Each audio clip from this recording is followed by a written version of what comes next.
You carry the gold you seek. Yes, this gold is inside you, but it's not made of metal. It's made of pain, of intense emotions, poorly understood, often suppressed. Alchemy wasn't just about turning lead into gold.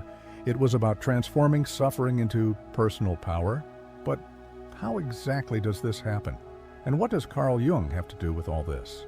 In this video, you'll discover why what bothers you so much might be your greatest treasure. If you feel you're searching for something, perhaps your gold, stay, because this video might completely change how you see your pain and yourself. Jung spent decades deciphering the hidden symbols of ancient alchemists, and he realized something revolutionary. It wasn't about turning lead into gold, but pain into consciousness. The furnace, metals, and elixirs were talking about us, about our mind, our wounds, our internal processes. Just imagine an inner laboratory where each emotion becomes an ingredient for healing. The alchemist, in Jung's vision, is someone who dares to dive deep inside themselves with the courage of someone who works with what's hidden. And the deeper they go, the more valuable what they find becomes. It's as if life hands us the raw elements, losses, traumas, frustrations, but the secret isn't in avoiding them. It's in looking at each one as symbolic material to be refined. Anyone who's gone through a difficult breakup, for example, knows you can become bitter, or transform it into profound learning. Jung believed that each of us carries within ourselves a secret laboratory, and that every challenge can become a step toward consciousness. It's on this path that true gold is born, not the kind you buy, but the kind you build. The alchemical work, as he called it, isn't something to read about in books, but something to experience firsthand. It's the process of individuation, a beautiful name for something even more beautiful, becoming who you truly are. But it takes work. And, curiously, the signs are everywhere. The way you deal with anger, fears, or even that urge to sabotage yourself, all of this shows whether you're just surviving or have already begun your transmutation. But to start on this path, there's something that needs to be faced right from the beginning. When we talk about emotions, many prefer to see them as a burden, something to avoid or even hide. However, Jung teaches us that they are the raw material for transformation. Anger, sadness, fear, they're like rough stones, full of potential, but without apparent value until they're worked on. Instead of denying these emotions, the alchemical process asks us to look at them with curiosity. Each one carries within itself a secret waiting to be revealed. True alchemy begins when we start to see value, even in what seems chaotic. For example, when you get irritated with something or someone, instead of getting lost in that anger, how about stopping and asking, what is this anger telling me? It might be uncomfortable, but it's an invitation to self-knowledge. Jung believed that these emotions weren't our enemies. They were, in fact, the keys to unlocking a more authentic version of ourselves. So we're not talking about suppressing or ignoring these feelings, but understanding them and even using them as fuel for our inner evolution. The alchemy of the psyche requires us to look at each emotion as a reflection of what needs to be transformed. Think about envy, for instance. Instead of being ashamed of it or trying to distance yourself from it, observe it closely. What does it reveal about your own insecurities or unfulfilled desires? This kind of careful, non-judgmental look leads us to understand that all emotions, even the heaviest ones, are parts of a journey. And when we manage to look at them this way, we begin to transmute them, and the magic starts to happen. All alchemy begins in the dark, in the nigredo, the phase of darkness. For Jung, this is equivalent to confronting our shadow, the part of ourselves we prefer to hide or deny. It's not easy to face this, but the truth is that without this first step, there's no real transformation. The shadow, as he called it, consists of aspects of ourselves that are outside our conscious vision, personality traits, desires, or even repressed traumas. And guess what? Only when we decide to look at this internal chaos do we begin to find the key to our growth. However, this doesn't mean we should simply accept our shadow and stop there. Alchemy demands conscious action. Jung teaches us that by confronting our shadows, we're not surrendering to them, but challenging ourselves to integrate them in a balanced way. This can happen through a series of processes, such as self-acceptance and deep reflection on our reactions and emotions. And this, my friends, is not a quick or simple journey. But as any alchemist knows, fire is needed to transform raw metal into gold. The real magic happens when we accept that the shadow isn't something to be rejected, but the part of us that still needs light.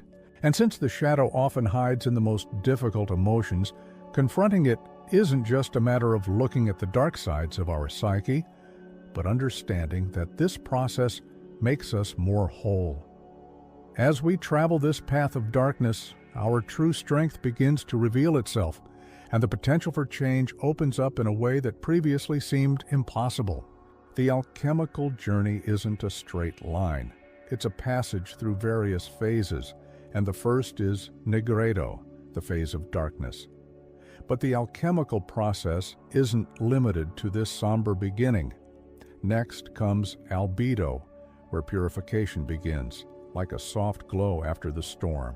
In our inner life, these phases represent moments of confusion, followed by clarity, when we begin to understand the mysteries of our psyche. However, alchemy doesn't say it's just linear.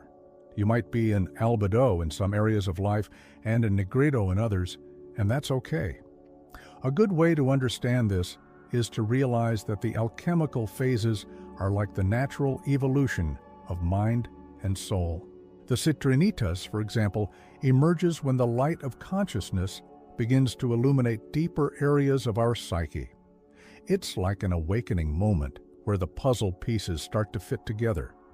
From there, we advance to rubedo, the state of integration, where everything that was confusing becomes part of a harmonious whole. But, as in any journey, the beauty isn't in speed but in knowing which phase you're in and how you can grow from it. These phases are more than a chronological sequence. They represent deep psychological states that we all go through throughout life. And the most interesting thing is that even if we might be in an advanced state in some areas of our life, in others, we can still feel the darkness of nigredo. This is part of the individuation process, the path of becoming who you really are. Accepting this, the fact that we are always in constant transformation, is one of the keys to reaching our true essence. Alchemical operations are like the internal actions we perform during our journey of transformation. There are 7 movements, and each reflects how we deal with crises and changes within ourselves. Calcination, for example, is the process of burning the outer layers, those that limit us, which break down to reveal what's underneath. This often happens when we go through difficult times where our old patterns disintegrate. This fire isn't destruction, it's purification. It's the beginning of a new start. Another clear example is solutio, or dissolution, which manifests when we feel adrift, without direction. In this process, our old thoughts and certainties dissolve, making room for new perspectives. It's a moment of vulnerability, where we feel we've lost control. But paradoxically, that's where true creation begins. When we allow ourselves not to know, we're allowing something new to emerge. It's like an internal cleansing that prepares the ground for something much more powerful. And then comes separatio, or separation, the operation that helps us discern what we should keep and what we should release. At this stage, we learn to recognize what's essential and what's disposable in our psyche. Conjunction, which follows, teaches us to unite these opposites, that is, the parts of ourselves that were previously separated. These operations are, in fact, the movements of our soul, deep and necessary moments for us to truly transform and find internal harmony. Conjunctio, or conjunction, is one of the most transformative operations within psychic alchemy. It invites us to unite opposites, to seek balance between the internal polarities that often divide us, conscious and unconscious, rational and emotional, masculine and feminine, light and shadow. For Jung, this union isn't merely symbolic, but a vital internal experience for individuation, the process of becoming who we truly are.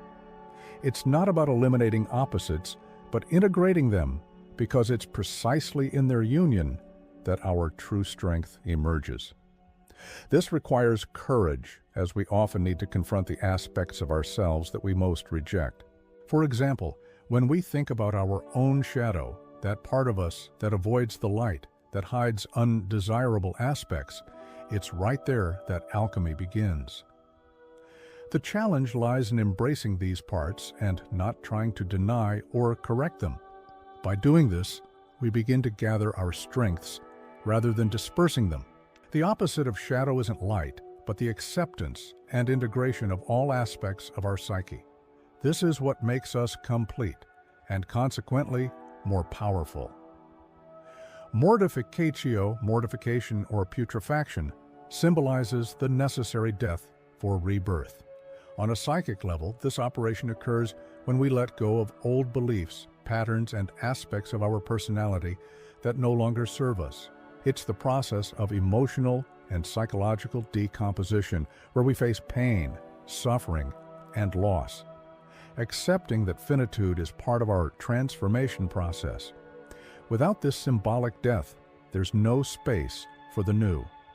Only when we allow the old to die do we open the way for a more authentic version of ourselves, ready to be reborn, stronger, and more integrated. Coagulatio. Coagulation is the moment of solidification, the materialization of inner transformation. After the process of purification and letting go of what no longer serves, the phase of concretization emerges, where internal work begins to reflect in the external world. This operation symbolizes the full integration of psychic contents into consciousness, bringing transformation to the realm of reality. When we reach this phase, we manage to align our inner being with our external actions and thoughts, living more authentically and coherently, actually realizing what was previously just an internal possibility. Finally, sublimatio, sublimation, is the last step of psychic alchemy, a process of elevation and transcendence. In this operation, psychic contents, which were previously heavy and dense, are transformed and elevated to a higher state of consciousness. This allows us to access deeper insights, a broader understanding of life and ourselves. When we reach this phase, we are able to see beyond the surface and understand the complexities of our psyche and the universe more clearly.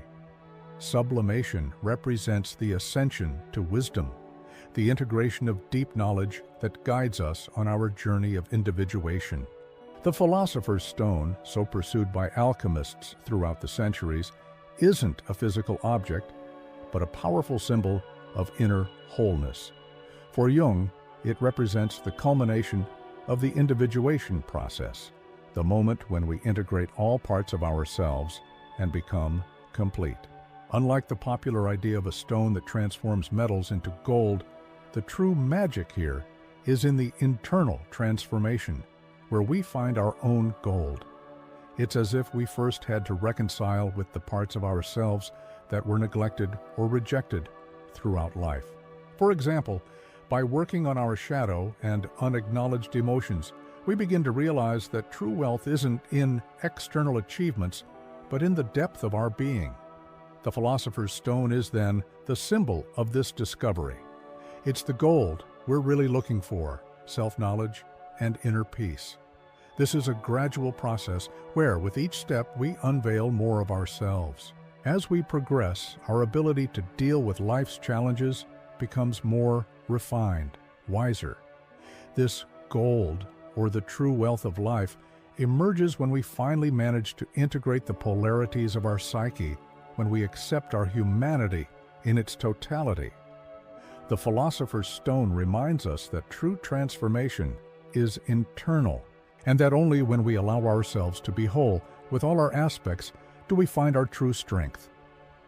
Throughout the process, we come to understand that the goal isn't to be perfect, but to be complete. And that's what makes us unbeatable, unbreakable. Emotional pain is often seen as the enemy, something to be avoided at all costs.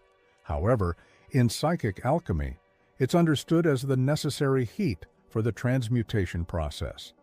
When we go through emotional crises, old structures of our psyche begin to disintegrate, creating space for something new and stronger to emerge. This is the true magic of inner alchemy, the ability to transform and grow through suffering. When we face pain head-on without running from it, we open doors to evolution. Imagine that in a moment of pain, you feel as if you're lost, as if your life is falling apart. This sensation of chaos, paradoxically, is the foundation for a profound transformation. By allowing pain to show what needs to be dissolved, you begin to build the foundations for something greater, stronger, and more authentic.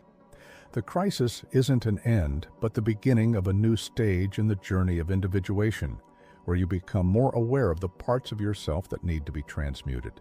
For example, when we face the end of a relationship or the loss of a job, the intense emotions that arise can be seen as moments of alchemical heat. If, instead of resisting, we choose to understand and accept these emotions, we can extract valuable lessons from them.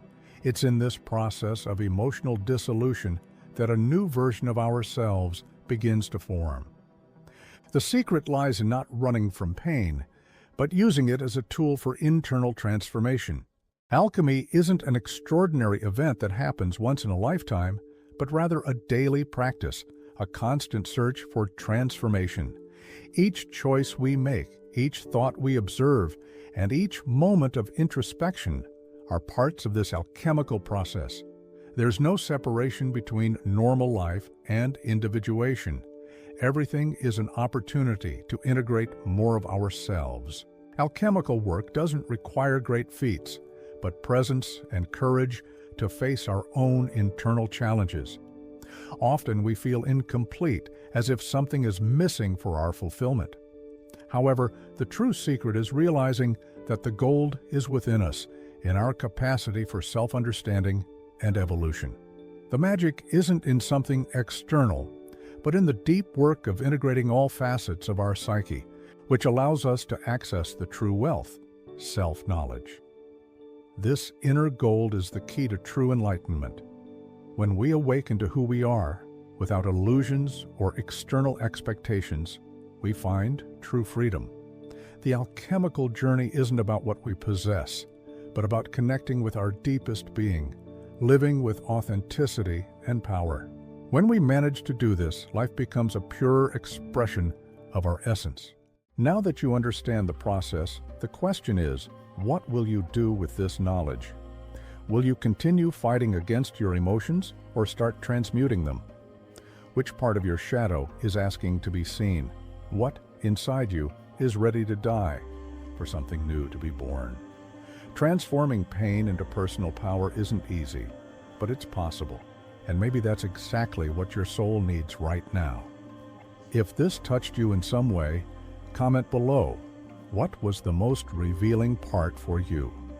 Subscribe to the channel and turn on notifications to continue diving into this content. And if you want to go even deeper, click here on the screen video. It's the next step in this transformation journey.